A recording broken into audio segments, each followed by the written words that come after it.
Ok, salut. Euh, bon, j'espère que cette fois personne va bien me déranger parce que ils sont toujours en train de me... J'ai une petite vie de famille, tu sais, c'est toujours de spi. Je viens vous faire une vidéo pour faire un petit compliment, enfin un compliment, un petit complément sur ma dernière vidéo, euh, rentrer un petit peu dans les détails sur certains trucs, surtout, ce que je voudrais faire passer comme message, c'est comment le droit s'applique au quotidien, à tous les niveaux, c'est ce que je vous ai dit. Ça veut dire quoi à tous les niveaux? Ça veut dire au niveau du travail, au niveau professionnel, au niveau social et au niveau privé. Le droit a tout à fait sa place au niveau privé. Et je vais essayer de vous expliquer comment j'ai pu expérimenter que le droit, quand il est bien fait, il est équitable. C'est une manière de mettre les gens égaux, aussi incroyable que ça puisse paraître. Et pour ça, j'ai deux exemples personnels de ma vie privée. Donc je vais essayer de pas trop détailler, j'ai pas envie d'impliquer ma famille là-dedans. Néanmoins, les exemples me paraissent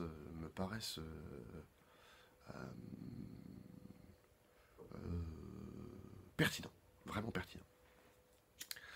Alors qu'est-ce que j'ai fait appliquer à la maison? Et ben en fait, tu te rends compte quand tu étudies le droit, c'est que le consentement, c'est un truc essentiel. C'est essentiel. C'est essentiel pour que ça soit équitable.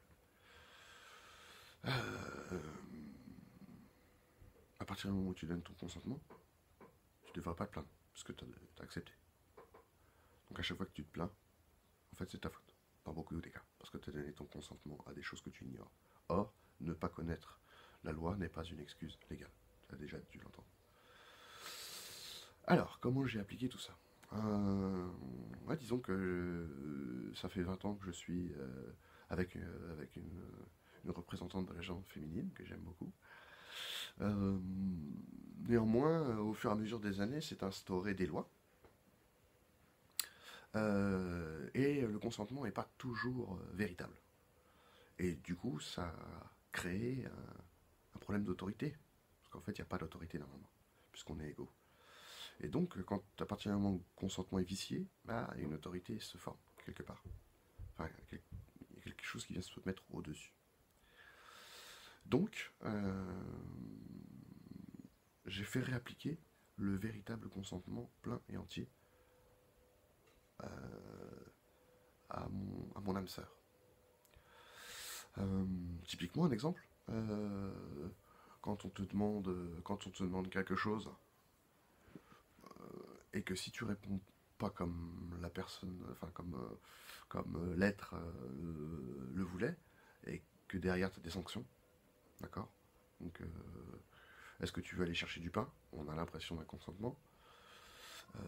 Non. Et là derrière, ouais, c'est pas cool, gna gna, et tu te prends la tête. D'accord? Donc finalement, il n'y a pas de consentement, puisque c'est pas un véritable consentement. Donc c'est pas équitable. Donc j'ai imposé ce truc-là. C'est pas, enfin, ça se fait naturellement, c'est juste, c'est équitable, c'est juste. Tu vois, on s'y plie facilement en fait. Et ça s'est bien passé. Une fois que j'ai vérifié le consentement, j'ai vu que ça a marché avec ma femme. Je nous ai rendus plus égaux. J'ai commencé à regarder le consentement de mes enfants, en tout cas de ma fille qui commence à être un peu plus grande maintenant, qui est en plus assez précoce, assez en avance. Donc du coup j'ai décidé de regarder son consentement. Et je me suis aperçu qu'en fait toute la journée, que ce soit de ma part ou de l'autre part, il y a plein de fois où on aurait pu lui laisser son consentement. Qu'on ne le fait pas parce qu'on estime qu'on est supérieur. Mais c'est pas le cas. Je l'ai compris parce que j'ai voulu récupérer ma fille au début quand j'ai compris que j'avais donné mes enfants. J'ai voulu les récupérer. Mais en fait, tu peux pas les récupérer vraiment. Ils sont pas à toi, ils sont à eux. Ils s'appartiennent à eux. Donc ce qu'il faut leur apprendre, c'est de s'appartenir à eux, pas qu'ils t'appartiennent. Bref, et donc j'ai commencé à lui laisser le consentement. Alors attention, hein, il y a toujours l'ordre public qui n'est pas contractuel. Il y a toujours l'ordre public qui rentre en vigueur tacitement à partir du moment où tu es chez moi Il y a quand même un certain nombre de choses qui sont d'ordre public, et puis ma gamine n'est pas encore assez grande pour exercer tous ses droits. Donc, j'ai commencé à regarder son consentement et à lui laisser, pour une bonne part. Typiquement, j'ai commencé par le corps. Voilà, le corps est inviolable partout dans le droit, sauf pour la psychiatrie. Mais sinon, il est inviolable. C'est sacré, le corps. Et donc, j'ai commencé par lui laisser le consentement sur son corps. Qu'est-ce que ça veut dire? Ça veut dire, typiquement, elle voulait pas se laver les cheveux. De l'autre côté, ça insistait, ça insistait, ça insistait. Finalement, on la forçait à se laver les cheveux, etc., etc. Alors que finalement, pourquoi? C'est pas grave, je veux dire, au moins génère son consentement, même si elle le veut pas. Essaye, avant de lui imposer quoi que ce soit, de générer son consentement. Voilà, c'est comme ça que je fonctionne. Et du coup, ma fille s'est retrouvée avec beaucoup plus de responsabilités qu'avant. C'est là qu'on fait le lien entre droit et responsabilité. Elle avait beaucoup plus de responsabilités, elle a grandi d'un coup. Et j'ai pu remarquer beaucoup plus de respect dans son regard. Et, chose magnifique, c'est qu'au bout de 2 jours, elle fait valoir ses droits. Au bout de 2 jours, elle fait valoir ses droits. Et ça, c'est important. Ça, c'est important. Voilà, vous pouvez lui apprendre aussi. Je lui ai appris les notions de contrat. Qu'est-ce que c'est qu'un bon contrat? Alors, vous faites ça de manière ludique. Je vous demande pas de faut lui montrer les bases de la vie. Tout ça, c'est la vérité. Donc, vous n'avez pas de honte à expliquer ça. Et donc, voilà, par exemple, on a fait un pari. On a fait un pari. Si j'arrivais à lui faire bouffer un truc, manger du poireau, elle devait faire sa chambre une fois par semaine pendant tout le mois. C'était ça le contrat. Et donc on a suivi le contrat. Il s'est passé plein de choses dans ce contrat. Il y a eu des interférences, etc., qui ont été très pédagogiques finalement, qui ont bien montré comment on vicie un contrat, comment quand on ne connaît pas les droits, on se fait baiser. Et ça s'est plutôt bien fini. J'ai perdu le pari parce que c'est ça qui est important, c'est que ça vous contraint, un vrai contrat. Si vous voulez le faire respecter et donner l'exemple, vous êtes obligé d'être droit, d'être juste. Vous ne pouvez pas vous cacher derrière, oui mais moi je suis plus grand, ou machin, t'as signé le contrat, t'as fait le contrat. Tu vois ce que je veux dire? Donc voilà, ça a apporté des choses réellement positives. Réellement positives. Après, dans d'autres domaines, par exemple le domaine professionnel, lis le code du travail, mon frère. Tu vas travailler, tu connais même pas tes droits de travail. Enfin, tu vois, tu vas te faire, tu es en esclavage, et tu regardes même pas comment. Tu vois, c'est ça qui a pas de sens. Et j'étais comme toi, hein. J'étais comme toi, je connaissais que dalle. Et tu prends le code du travail. Et là, tu vas voir, c'est pas du tout la même, frère. C'est pas du tout la même. Alors, quelques codes. Je vais vous donner quelques sources, parce que j'ai pas mal bossé sur le droit du travail. Vous avez le 4121, qui est les obligations de l'employeur. Déjà, ça me paraît évident de connaître leurs obligations, non? T'as le droit de retrait, le 4131. T'as les travaux interdits aux CDD, aux intérimaires. Ça peut vous concerner, c'est 4154.1. Ça, je l'ai fait sur la vidéo des soudeurs. Mais ça s'adapte partout. Qu'est-ce qui peut être intéressant aussi avec les codes? Pour ceux qui n'ont pas de travail, le RSA, le chômage. Regardez le chômage, c'est quoi le chômage? C'est quoi le Pôle emploi? Vous savez pas? Le chômage, c'est un droit inaliénable déjà, donc on peut commencer par là. D'ailleurs, c'est quoi le contrat? C'est quoi le contrat? Pôle emploi, c'est un contrat? Qu'est-ce que c'est que cette histoire? Eh ben oui, c'est un contrat. Il y a des parties, en fait, dans le processus d'inscription, il y a des parties de ce processus qui sont contractualisées. Alors, qu'est-ce qui est important là-dedans? Oui, de toute façon, tu consens à te faire indemniser du chômage, donc tu signes. Mais la partie contractualisée, c'est celle qui va servir à te radier. En tout cas, sur la nouvelle loi que notre cher Macron nous a offert. Je rappelle que tout gouvernement qui passerait au-dessus de la souveraineté du peuple est illégal. C'est des pirates dans le droit maritime. Et pour nous, c'est une société étrangère. C'est un gouvernement pirate, c'est un gouvernement étranger. Il n'a pas lieu d'être légalement. Il n'est pas, écoutez bien les gars, le gouvernement, légalement, il n'est pas de jure. il est de facto.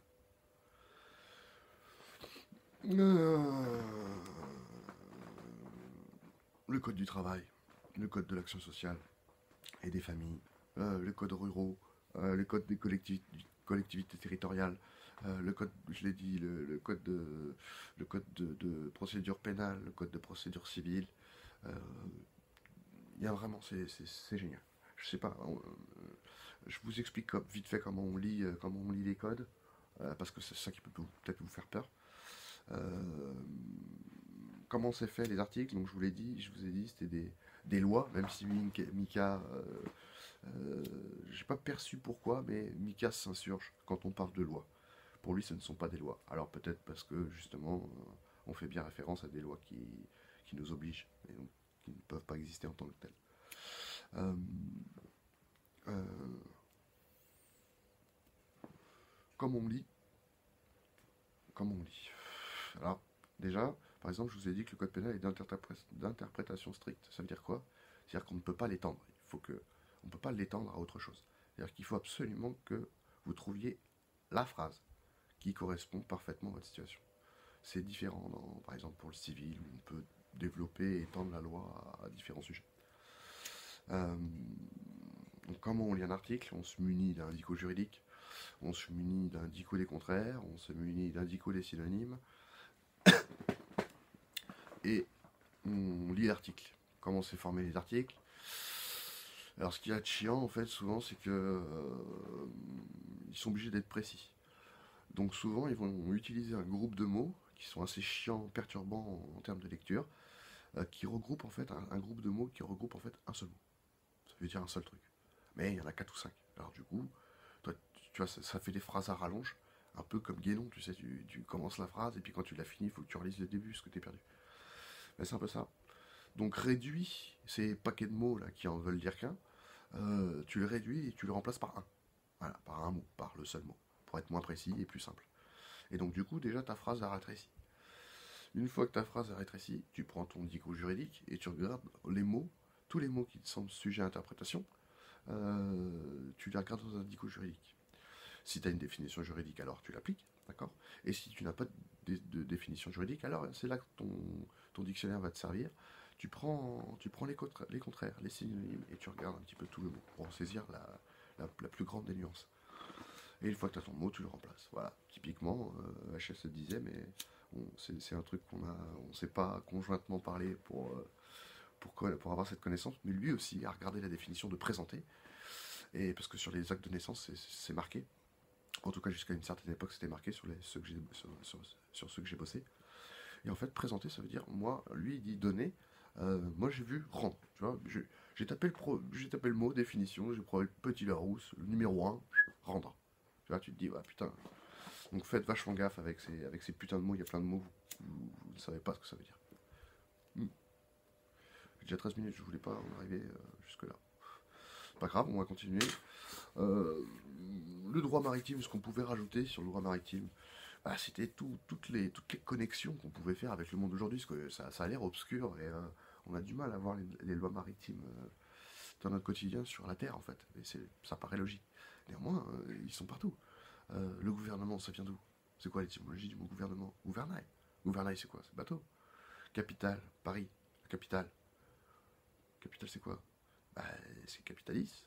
Le latin capitalis. N'oubliez pas que si vous ne connaissez pas le latin, c'est une volonté de leur part. C'est pour pas que vous connaissiez l'origine et la définition des mots. Pour vous embrouiller. Ils nous ont eu par la langue.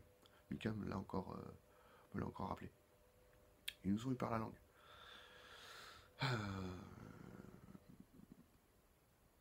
Alors les droits maritimes, bah, comme je vous l'ai dit, alors le gouvernement, voilà, capital, capitalis, oui, alors capitalis, bah, ça fait partie des mots de l'étymologie du mot capitaine.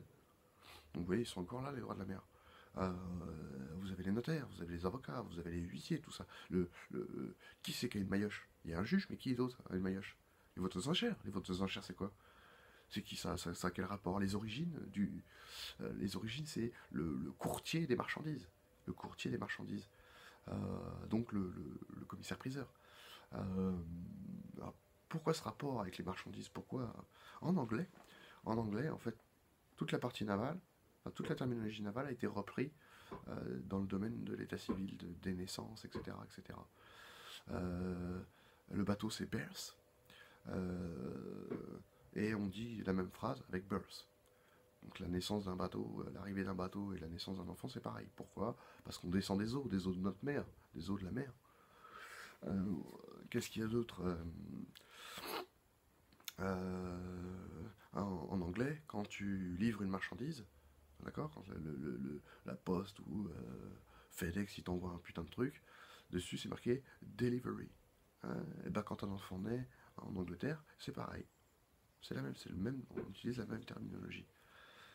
Donc c'est bien pour ça qu'on vous dit que c'est un rapport avec la marchandise, les navires sans drapeau, parce qu'en fait on est considéré, quand on fait du commerce, il faut savoir que dans le temps juridique en droit privé, hors du commerce, le temps ne s'écoule pas. Il n'y a pas de temps hors du commerce. Et chaque commerce a sa propre chronologie et sa propre chronométrie. Ainsi, il y a des temps. Il y a des temps. Pour ceux que ça peut intéresser. Donc, quand on fait du commerce, on est un navire. Qui plus est, sans drapeau. Donc, on se plie au gouvernail, à la capitale, au capitaine et au drapeau du capitaine. France. Quand on arrive à notre port d'attache, c'est l'hôpital en fait. Notre mère était un navire sans drapeau et elle avait une marchandise. Le docker vient vérifier si la marchandise est viable. Hein, le bateau n'était pas là hier, il s'est manifesté aujourd'hui et donc aujourd'hui on fait un manifeste de tout ce qu'il a comme marchandise à l'intérieur de ce bateau. Et le capitaine donc, devient le responsable du capital du bateau. Et ce manifeste et donc comment ça se passe? Et ben, on sort les marchandises, on voit si elles sont encore en état, si elles sont viables, si elles sont bonnes. Et après, on les enregistre sur un manifeste. Et ben, qui est-ce qui vérifie que la marchandise est viable? C'est le docker, les dockers. Nous, en France, on dit docteur, qui vérifie que la marchandise est viable. Et cette marchandise, elle a été égarée en mer, à notre naissance. Alors effectivement, l'article 1er de la Déclaration des droits de l'homme et du citoyen de 1789 dit bien que nous sommes nés égaux en droit et en dignité. C'est vrai, sauf que 2 jours après, même pas, t'étais enchaîné. Cette marchandise donc a été égarée en mer, à la naissance, et pour tout ce qui est disparu en mer, eh ben, on est obligé d'attendre 7 ans pour pouvoir déclarer légalement morte, légalement disparue. C'est pour ça qu'on a tous été déclarés disparus en mer à l'âge de 7 ans. Ce qui permet pour eux de garder la personnalité juridique. Ce qui est marrant aussi dans le droit maritime, c'est que tu peux revenir sur la plage, tu peux ressusciter, puisque tout ça ne sont basés que sur des présomptions. Qu'est-ce que je voulais dire? Alors si, pour finir, parce que 20 minutes ça va faire long, avec le notaire, ça a été compliqué, il m'a renvoyé dans les cordes, etc. Mais j'ai balancé l'histoire des comptes. Pour ceux qui ne sont pas au courant, ça me semble très intéressant, même si je vais prendre ça avec beaucoup de pincettes puisque c'est un sujet sensible. Néanmoins, la personnalité juridique qui ne vous appartient pas, elle est associée à des numéros. Je ne sais pas si ça vous parle, mais souvent le gouvernement vous dit que les Français sont rattachés à la dette publique et qu'on est endetté et qu'on doit payer par foyer ou par personne, qu'on doit payer, on est endetté, etc. Comment, d'où ils sortent ça? C'est l'État qui fait les crédits, c'est nous qui devons payer là. Il y a un problème, non? Bah non, en fait. C'est très logique, hein, de leur point de vue à eux, c'est très logique. Parce que la personnalité juridique, on leur représente, qu'on travaille pour elle,